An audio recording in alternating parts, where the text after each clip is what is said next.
La femme arriva au lieu de rendez-vous convenu, mais peu importe combien de fois elle tenta d'appeler, personne ne répondit. Au fur et à mesure que le temps passait, Marie devenait de plus en plus frustrée. Elle attendit toute la journée, jusqu'à ce qu'il fasse nuit, mais personne n'apparut jamais. Déçue et inquiète, Marie décida finalement de retourner à la maison de vacances. Cependant, lorsqu'elle entra, une scène absolument terrifiante se déroula. Un homme en noir surgit soudainement et la saisit. Marie, horrifiée, se débarrassa rapidement de lui et courut hors de la maison en criant à l'aide. Heureusement, un couple qui se promenait à l'extérieur entendit ses cris et accourut pour l'aider, effrayant l'homme en noir. Le mari appela même la police. Les policiers arrivèrent rapidement, mais après avoir examiné les lieux, ils ne trouvèrent aucune piste utile. Tout ce qu'ils purent faire fut de conseiller à Marie et aux autres de bien verrouiller les portes et fenêtres. Après un événement aussi terrifiant, Marie ne put supporter de rester dans la maison. Cette nuit-là, elle insista pour partir. Alors qu'ils se préparaient à partir, le propriétaire apparut soudainement. Il les supplia de ne rien dire à propos de ce qui s'était passé,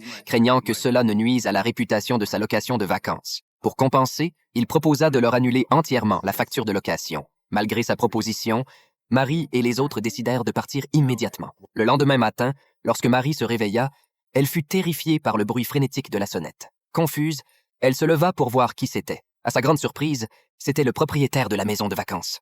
Marie lui demanda précipitamment ce qu'il faisait là. Le propriétaire expliqua qu'il voulait juste s'assurer qu'elle allait bien et la rassura en lui disant qu'il n'avait aucune mauvaise intention. Il lui montra combien il se souciait et se montrait responsable. Marie, touchée par sa sincérité, le laissa entrer. Le propriétaire continua à s'excuser pour ce qui s'était passé la veille et promit de l'aider de toutes les manières possibles si elle en avait besoin. Cependant, ce qu'elle ne réalisait pas, c'était que la véritable raison de sa visite était de profiter de son absence pour installer discrètement un dispositif d'écoute sous la table.